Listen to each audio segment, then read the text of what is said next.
day, let me introduce myself. I'm Aletta Norval and I'm DVC Education at ARU.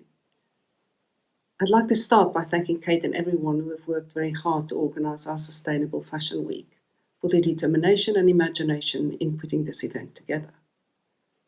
As a university, our role is to equip young people with the skills, agency and knowledge that they need to enter the world of work and to become global active citizens.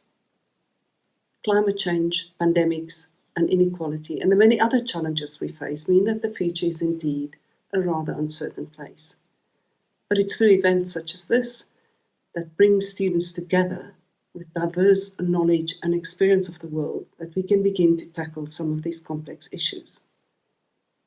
Through engagement with events such as these, students further develop the resilience they need to confront these grand challenges and are learning the skills of working collaboratively and across boundaries to address the complex issues confronting our society and the world. The Sustainable Fashion Week Committee, for example, is made up from students from courses that are as varied as law, graphic design, medicine, and international social welfare and policy. Prior to COVID-19, the Sustainable Fashion Week should have been taking place as a live event. But students quickly made the decision to move things online. These inspiring young people are exactly the sorts of graduates that the future need. And I hope that through watching this video and others from the week, you will feel encouraged and empowered to get out there and make a difference too. This could start with something as simple as a conversation with your friend about an issue you feel passionately about, perhaps in your local community or at a national or global scale. And then you can go from there. What makes fashion such a great topic for exploration is its relevance to all of us. And crucially, our ability to make a change, whether through rethinking the ways that we purchase clothing, how we dispose of it, or what it is made of. I hope that through attending the Sustainable Fashion Week webinars and watching this video, you will discover the ways to start making a difference now, little by little. My thanks again to everyone involved in producing this important event. I wish you all a very good Sustainable Fashion Week, and challenge each of you to commit to making a difference in the year to come. Thank you.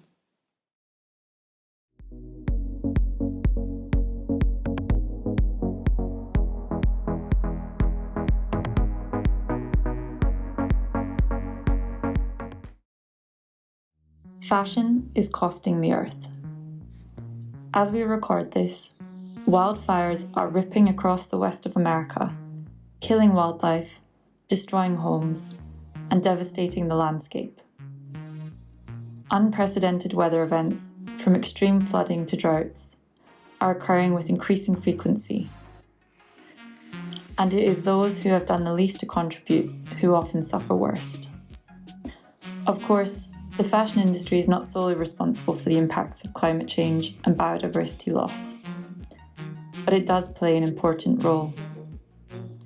Fashion is responsible for more emissions per year than both the shipping industry and the aviation industry combined. The sector's contributions amount to between 5 and 10% of global emissions. This is more than many countries, including the total annual amount produced by the UK, France, and Germany. There are 3 main ways that the fashion industry produces emissions and contributes to climate change. The first of these, accounting for around 71% of emissions, happens at the start of the process, in the form of material production. Materials can be made in a variety of ways, from natural substances such as wool and cotton, to synthetic materials such as polyester. In the case of non-organic cotton, emissions are produced through the widespread use of pesticides and fertilizers to increase cotton yields. Synthetic materials, such as polyester, are made by turning crude oil into fibres and using this to create materials. This process often takes place in factories that are powered by burning fossil fuels. The second way that the fashion industry contributes to carbon emissions is through the footprint of the brands themselves. This accounts for roughly 6% of emissions. Fashion brands produce emissions through the transportation of garments using lorries, ships, and occasionally planes, and when heating and powering their shops. The third way in which emissions are produced, accounting for roughly 23%, is through consumer usage and disposal of clothing. We are buying more clothes than ever before, resulting in an increase of garments going to landfill or being burned at the end of their life. Emissions are also produced when clothes are washed and dried, especially if they are washed above 30 degrees. The fashion industry is predicted to continue growing over the next 10 years, with emissions increasing by up to as much as 50%. This very real prospect would mean that the industry would have failed to meet the necessary reductions to keep it in line with the Paris Climate Agreement. This international accord aims to restrict global warming to well below 2 degrees Celsius and ideally no more than 1.5 degrees above pre-industrial levels. However, it is not only our environment that is impacted by the fashion industry, but people too. One of the most tragic examples of the impacts that the fashion industry has had on people is the 2013 Rana Plaza disaster.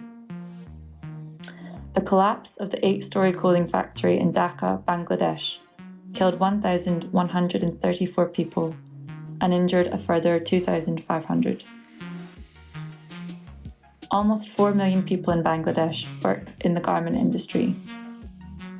Whilst efforts have been made to improve working conditions following the Rana Plaza disaster, the fast fashion economic model means that factory workers are encouraged to keep costs as low as possible, thereby often prohibiting any meaningful efforts towards improving health and safety. The COVID-19 pandemic has also highlighted the unethical practices that occur within certain parts of the industry. In the UK, factories in Leicester, where supply chains have been linked to major fast fashion brand Boohoo, have been accused of paying staff as little as £3.50 an hour and of forcing them to continue working even if they displayed symptoms of the virus. ARU's first Sustainable Fashion Week was created with the desire to challenge these realities and to support our students, staff, and the local community to understand how and where they can make changes and to feel empowered to do so.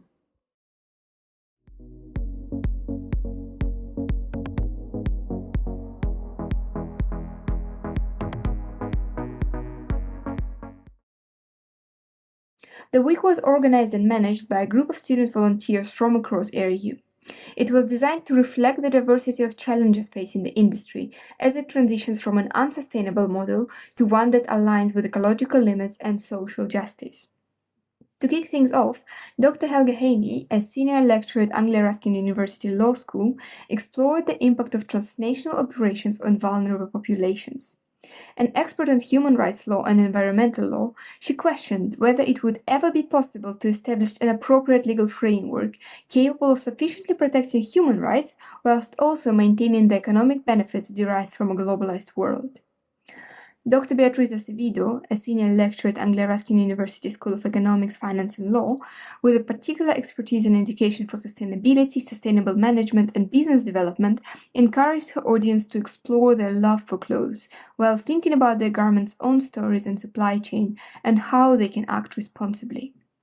Further, providing us with an insider's perspective on sustainable fashion business, Marina Plotnikova and Nina Shershnova, co-founders of sustainable fashion brand Pure One, described their experience of getting started in this industry and why they chose to focus on fashion. Taking a more future-focused approach, ARU graduates Sarah Strachan and Bruna Diaz-Coelho examined what the industry is doing to make changes from within, including sustainable material innovation and other concepts. And to close the week, the acting head of the Cambridge School of Art, Wendy Moody, examined the intersection of technology and fashion, including the possibility of using virtual reality to artificially create the thrill experience when purchasing new clothes.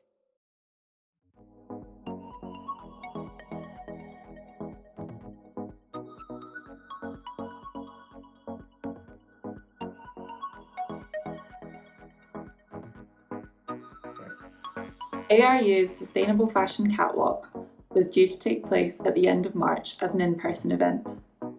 Instead, because of COVID, we have crowdsourced ideas from friends and other students to create a virtual event to share some of the sustainable fashion clothing choices that you are already making.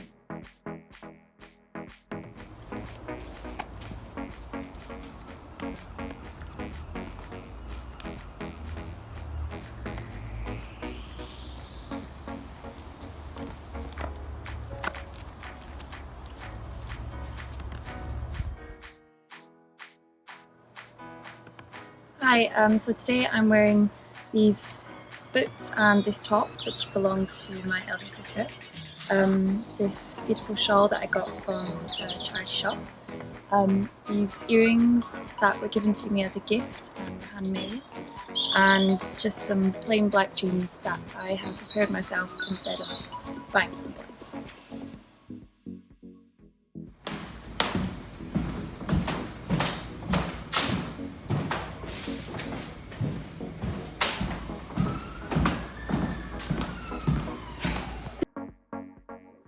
So this Desigual dress I got from a charity shop, but that was an absolute bargain and still got lots of years left in it.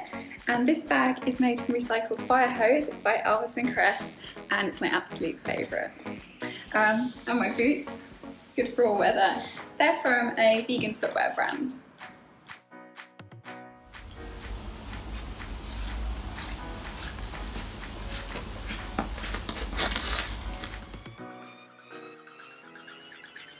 So my jumper is from a small ethical independent company called Aesthetic Laundry, and they're based in London and they make everything themselves in-house. So that means that the jumper hasn't had to travel very far, and it also means that the potential risk for any garment workers being exploited is minimised because they've made everything themselves. They also make everything either to order or in very small batches, so that means there's never any wasted stock, and anything that is waste they then reuse into other items of clothing. So looking for small independent slow fashion brands can be quite a good way into the sustainable fashion world, especially if you find it quite difficult to find clothes in your size in charity shops or on Depop or anything like that. And then my jeans are, my friend bought these from a charity shop without trying them on, and lucky for me they didn't fit her, so they're kind of a double whammy of charity shop and sharing clothes with my friends. And then my shoes are about 6 years old, so there we go.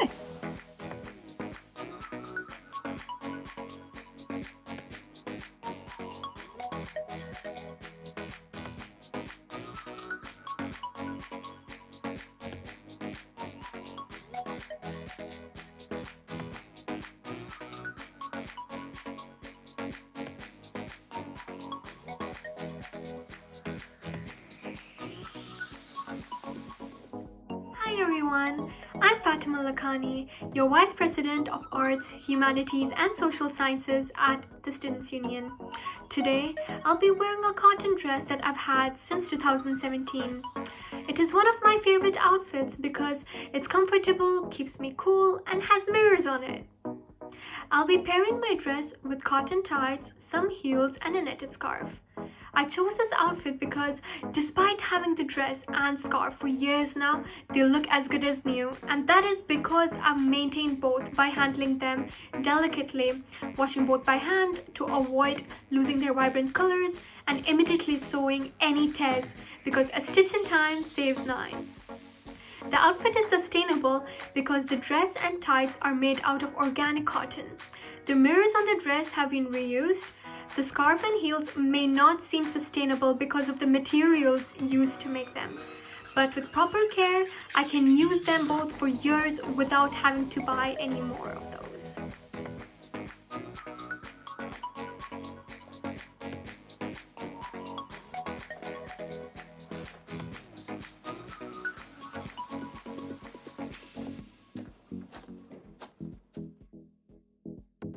So I'm wearing a second-hand t-shirt that I bought from a thrift store, a second-hand store in Vancouver, in Canada.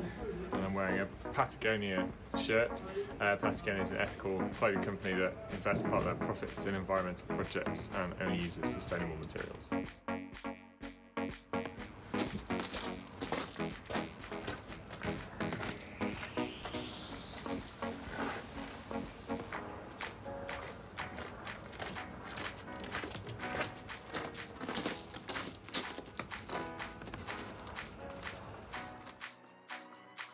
So today I'm wearing a vintage kimono from a shop in Cambridge that I got as a present from my partner. I'm wearing this just a kind of plain black top that I got from a second-hand charity shop. I'm wearing some boots from Timberland, who try to make sure that I think 20% of their materials are recycled, and that's it.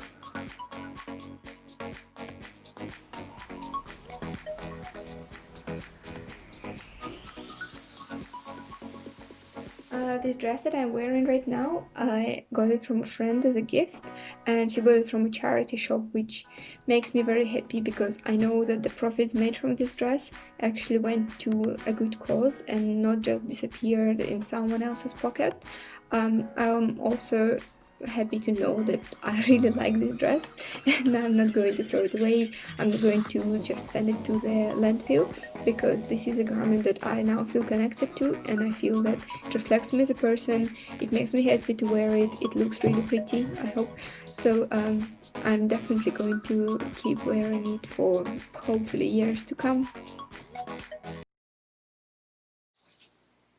Hi, my name is Rose and I work for ARU Students Union. I hope everyone is enjoying Sustainable Fashion Week. I'm here to bring you my top tip for sustainable fashion, and that is to use cloth nappies.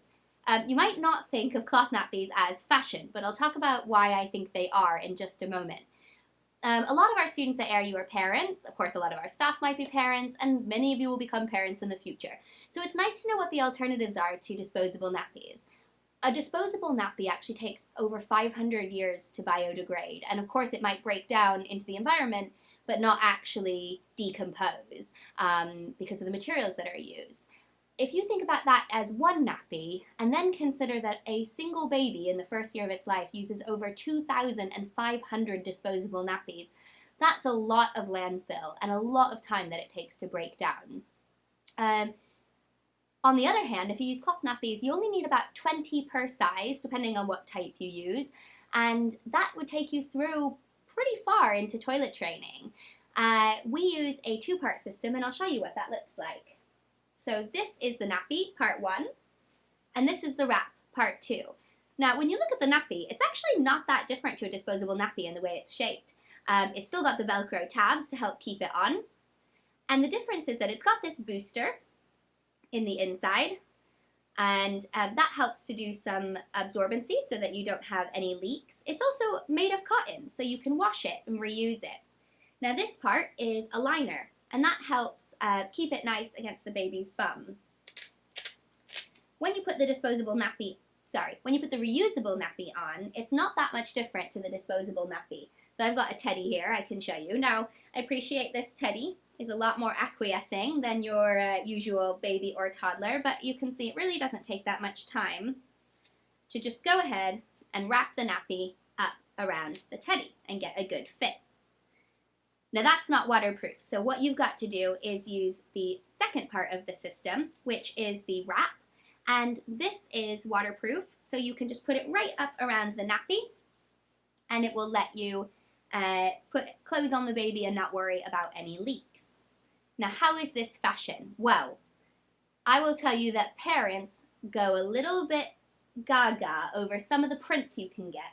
While this wrap is just a plain color, I have lots of wraps here that have different colors, different prints, and this one, for example, is a skunk pattern, very cute. It's also got Velcro.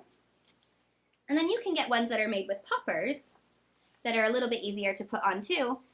This is one of my favorite designs, a galaxy design. And one of my other favorites is this bee design. And you need about 5 wraps, 5 to 7 wraps I would say, to go with your 20 sized nappies. And that's it. That helps stop so many disposable nappies from going to landfill. If you have any questions, you can always drop me a comment. Rose Guy at ARU Students Union, and I'll let you know where you can find out more resources about reusable nappies.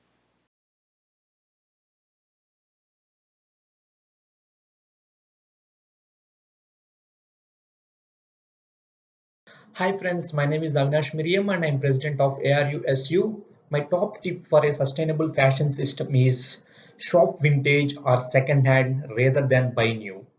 find a second-hand shops and enjoy browsing them for beautiful preload clothes which you will adore. Thank you.